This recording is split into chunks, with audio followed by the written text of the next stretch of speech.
mga short. So kani siya day, kani kadaghan na day, mao na ni ako ihatag day sa taga-Kaplag, Iligan City. So medyo doon siya diri sa amo ano. So mao na ko gipanghatag siya mga terno ni. Dayon, ang kaning uban ani day kay napaman siya day no. So napay tulo ka tawo day, ang pwede makakuha ni ato ang mga terno. So kanito siya tanan day, mao ni ang mga short. So short ni siya tanan, isa ka tawra ang akong pwede matagaan ani ka. Dusi ni kabuok bali isa ka dusina siguro ni siya. So naa pa ko pa itaon ng uban ani.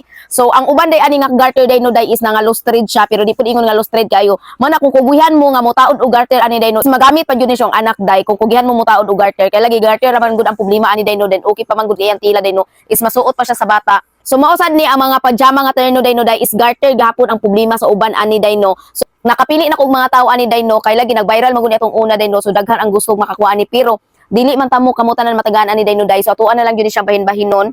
So kani siya mga terno ni.